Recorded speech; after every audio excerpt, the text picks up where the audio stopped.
terei a satisfação de conversar agora com uma figura por quem eu tenho um carinho maior do que esta cidade, que é o João Cláudio Moreno. Meu irmão querido, bom dia. Como é que está você? Professor. É muito bom ter você aqui.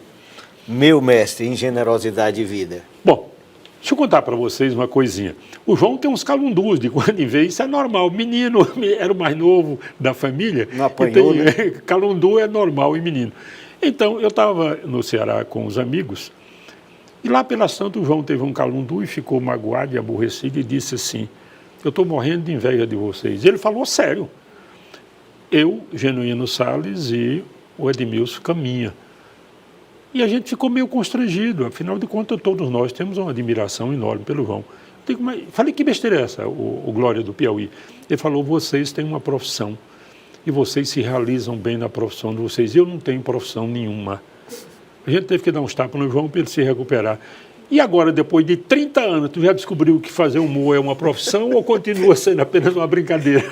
Olha, engraçado isso, né? Muito. Eu achava que não era arte. Achava que era uma subarte. Um dia alguém disse para mim, olha, isso que você... Muitos disseram, isso que você faz é arte. Às vezes você tem uma mulher linda, apaixonada por você, você não está ligando para ela, precisa outro dizer, essa mulher é linda. Aí, fulano achou linda, eu vou achar também. Vou achar também, senão eu posso ficar no... E eu tenho as minhas dúvidas, viu? Um dia eu conversei com o grande Elomar Figueira Melo. Ele me ouve. Ele me ouve, pede para eu imitar pessoas. Ele pede para eu cantar uma música dele imitando Caetano. Ele ri. Eu imito. Aí um dia eu perguntei para ele, Elomar, isso que eu faço é arte? Ele parou assim, falou assim, é uma arte extra.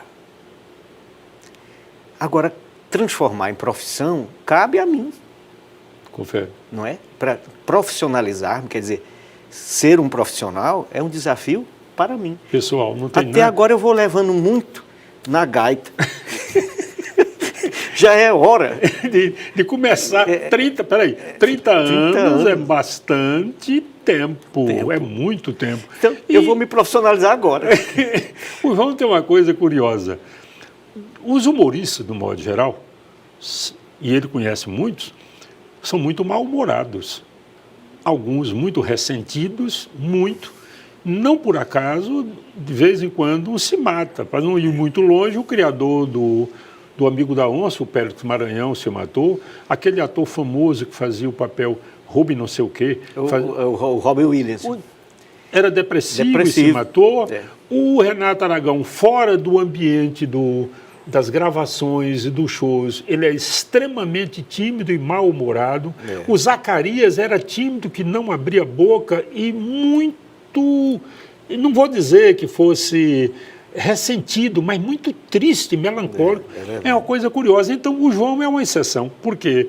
Uma vez eu até brinquei com ele. João, para de ser humorista o tempo inteiro para não gastar o teu cabedal com brincadeiras. O João gosta de fazer humor. Mas quando eu chego em casa, que tiro a máscara, eu também sou triste, depressivo e não sempre. Tem umas férias. Mas, assim, a depressão mata. E o mau humor mata porque quem tem raiva morre de raiva. Isso é uma coisa que precisa aprender a conviver com esse negócio de... Então, uma vez um médico me disse... o médico me disse, 2 coisas te salvam. Aí eu falei, só 2? Eu pensei que ele ia citar Deus de alguma coisa. Ele disse, não. Uma é o palavrão. Falou assim, não é? Você explode... E, consequentemente, 5 minutos depois, aquela coisa não existe mais.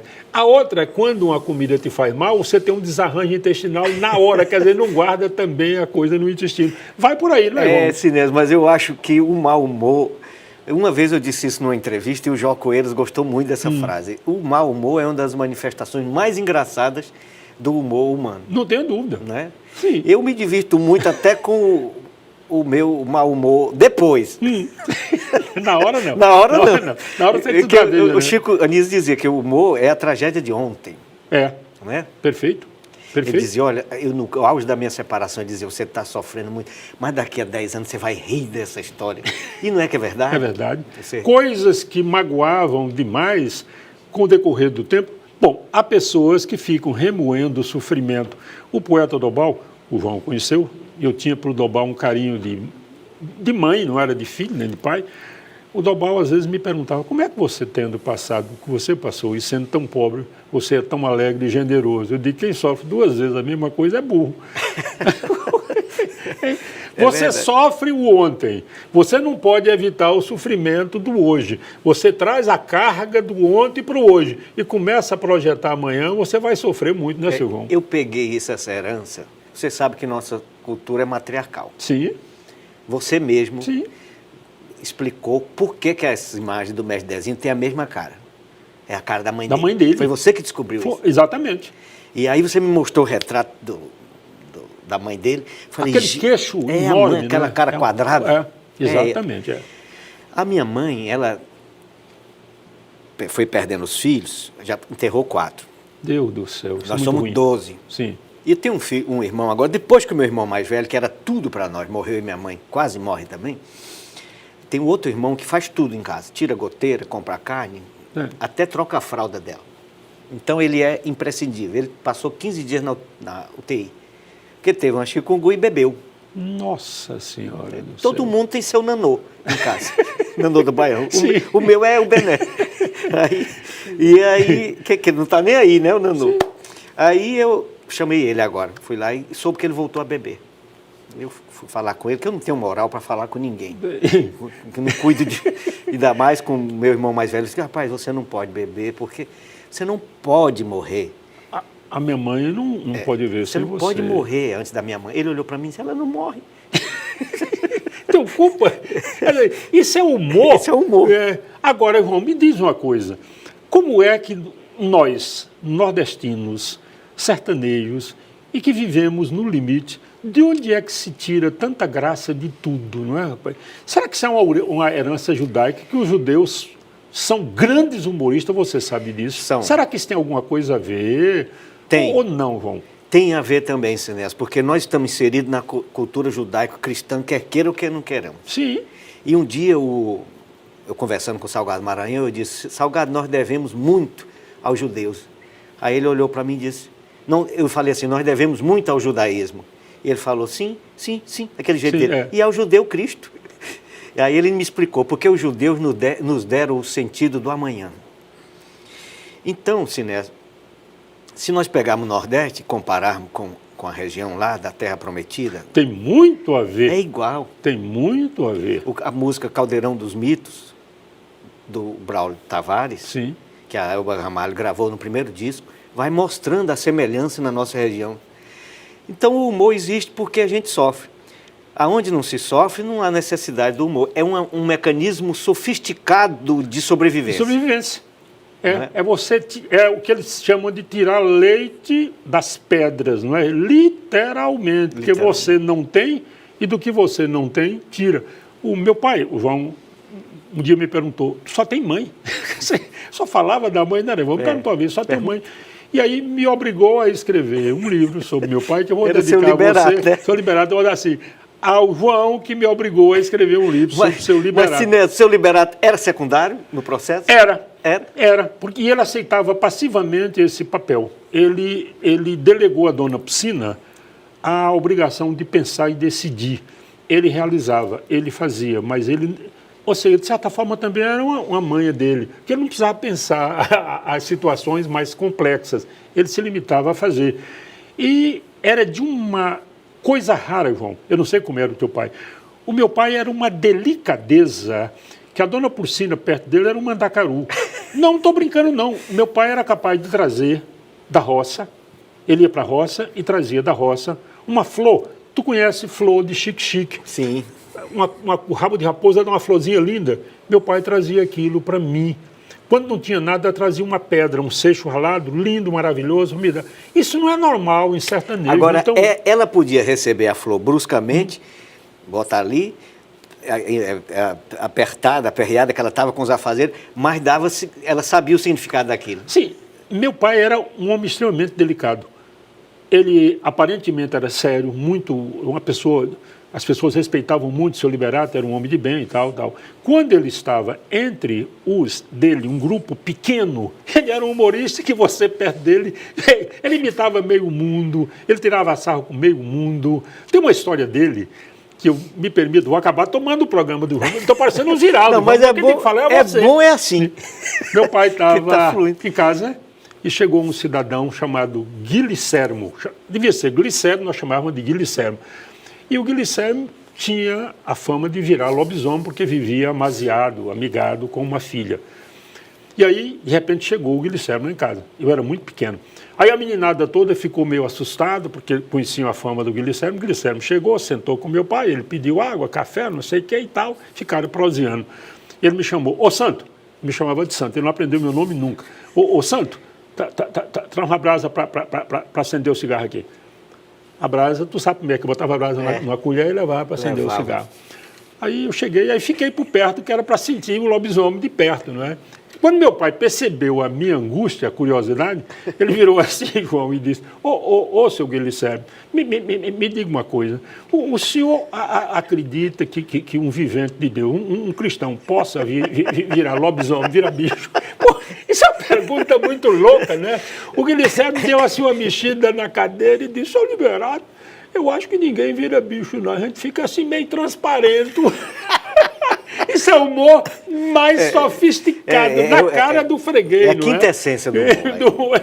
Então, João, meu pai era um bom humorista, um bom contador de causas. Eu acho que isso me ajudou. De um lado, uma mãe prática, objetiva e generosa, e do outro lado, a figura do pai, que era doce e muito agradável. Eu acho que esse equilíbrio é bom. O meu pai morreu com 65 anos, muito jovem. E minha mãe está aí com 94, desafiando os tempos. A cabeça dela é melhor do que a minha. Você está sabendo tudo. Tudo. Ela é mais aberta.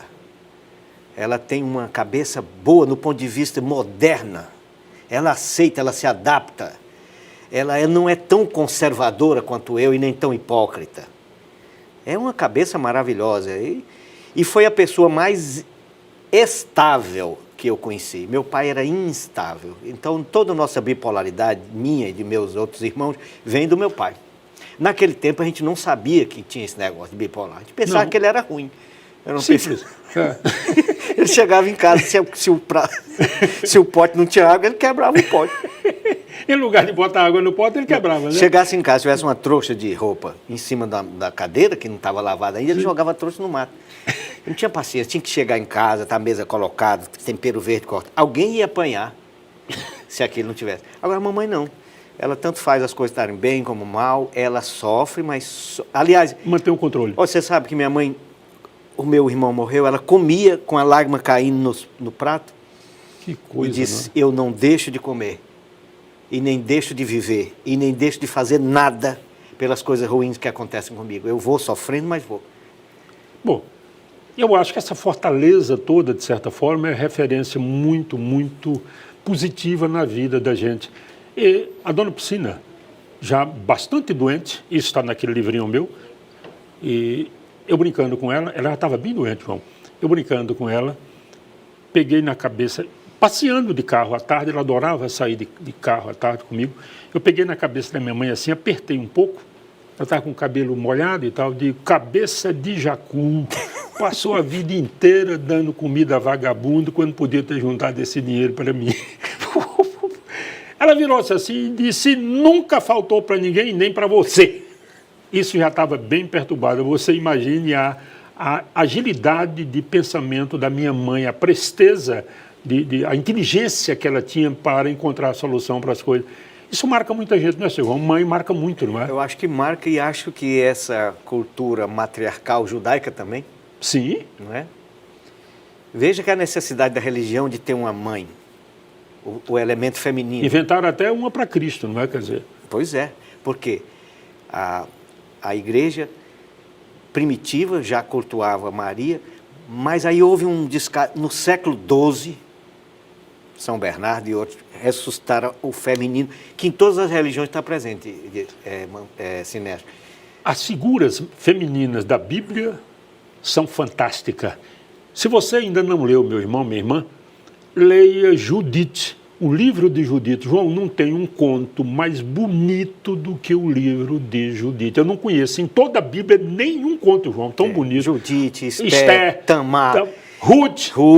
Então essas mulheres todas, elas contam a história da humanidade, são esteios da humanidade. Então, mas me fala aí, mudando de coisa boa que é mãe, para coisa ruim que é censura e politicamente correto, como é que os humoristas estão se virando hoje num mundo em que, se você disser é negro, já tem alguém na porta esperando para te levar para a delegacia porque você é racista? Você vai fazer piada com o quê, João? Como é que está fazer humor hoje em dia, meu irmão? Bom, a princípio eu dizia sobre isso, até dei uma entrevista aqui na revista Cidade Verde, daqui da casa, em que eu dizia assim, quem tem que ser politicamente correto são os políticos, não são os humoristas. E não são os humoristas.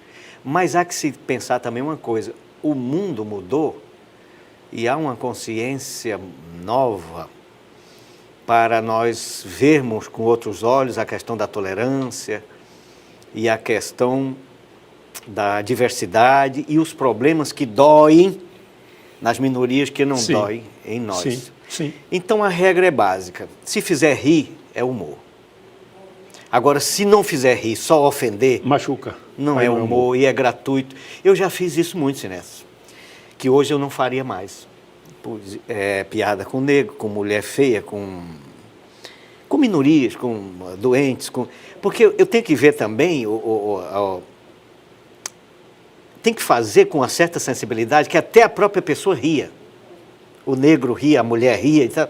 Mas se não fizer rir, só fizer ofender, por exemplo, aí não, Mas realmente nós não podemos trabalhar engessado, né, Sinésio? Porque isso fica uma coisa muito chata. Perigosa, até porque na hora que o humor começa a estabelecer limites, ora, não tem nenhum ser que tenha dado origem mais piada do que Deus.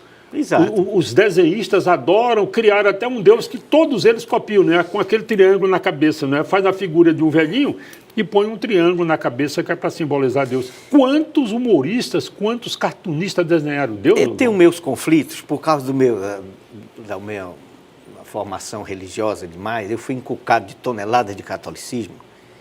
Isso, eu tenho que lutar contra isso. Eu tenho que lutar contra o meu machismo, tenho que lutar contra o meu provincianismo, essas coisas. Então, tem hora que eu oscilo entre uma coisa e outra. Em determinado momento eu disse para você, eu não faço piada com Deus, com Maria Santíssima, com Santo, mas se eu fui olhar no conjunto da minha obra, eu fiz. Às vezes até inconscientemente você fez. Fiz, em determinado momento eu tive drama de consciência. Rui, chamava meu produtor, Rui, nós não podemos soltar isso aqui, cara. Eu estou fazendo uma piada que vai ofender os católicos, isso aqui está contrário à minha fé, e o Rui, não, agora já foi. Agora não é muita coisa a fazer. Aí depois um dia o Rui disse assim, João, Deus sabe que você não tinha intenção de... Não era. Aliás, vamos deixar aqui para terminar essa conversa, que podia durar 3 dias, vamos deixar aqui uma informação. Se o João, por acaso, fizer uma piada que aparentemente seja de mau gosto ou que seja ferina, lembre-se de uma lição do mestre Milô. Nenhum humorista atira para matar. Isso é a coisa definitiva, né, João? O humorista não quer matar ninguém. Olha, ninguém. Não, ele não quer.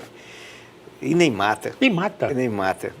Você tem uma piada muito boa, moderna, uma piada ótima, maravilhosa, que caiu do avião um crente, um evangélico, um católico, um judeu e um ateu. O ateu diz que não acredita em Deus. Eu não acredito em ateu. Eu penso que o ateu acredita mais do que eu. Porque eu vejo tanta ética e tanto amor em alguns ateus. Afinal de contas, a gente crê para amar. A igreja existe para levar a gente até Deus. Não é Deus que existe para levar a gente para a igreja. Então, por exemplo, meu irmão dizia que não acreditava em Deus. E amava tanto, era tão caridoso. E eu dizia, você já pediu a fé? Ele disse, peço há 20 anos. Ele pedia a quem? Se ele não acreditava. Ele cria e não sabia. Então caiu lá um judeu, o católico, o crente e um ateu. E aí pediram a Deus, os crentes pediram a Deus ajuda e tudo, e o ateu não tinha a quem pedir. De repente passou um anjo, entrega um paraquedas para o ateu. Os outros se esborracharam e o ateu foi que se salvou. Aí o anjo ainda disse para eles na hora da queda, olha, vocês me perdoem, mas o chefe mandou dizer que nessas horas o que interessa mesmo é o marketing. É uma uma maravilha, né? Quer dizer, mostrar que efetivamente a partir de agora eu passo a existir. Isso de fazer humor, acreditem, não é uma atividade fácil. Fazer rir, sim. Você inconscientemente pode fazer alguém sorrir, um gesto seu, uma maneira de falar, uma brincadeira. Agora, você construir o riso, você criar um espetáculo capaz de levar uma pessoa a rir durante algum tempo, ou uma hora, ou mais que isso é uma arte. Portanto, se existe alguém que é artista nessa cidade, se existe alguém que nos ajuda a viver nesta cidade, o nome do cidadão é João Cláudio. E 30 anos de humor para o João é só a pré-escola. Ele vai virar profissional a partir de agora. É porque nós vamos começar a pensar num jeito de profissionalizar o João. E tem muita coisa pela frente. Meu irmão querido, de todo o coração, meu professor, muito obrigado. Obrigado. É sempre bom ter você aqui. Bom, antes de terminarmos essa conversa, vamos fazer uma coisa um dia? Vamos contratar um cinegrafista para a gente ficar 3 dias falando e ele gravando. Tu lembra aquela história do Vinícius de Moraes com o Baden-Powell, que ficaram num apartamento durante 3 meses, consumiram 40 caixas de uísque e fizeram aqueles famosos sambas, os sambas afro. Então a gente podia ficar conversando. Canto de Ossanha, né? Sim, toda aquela coisa.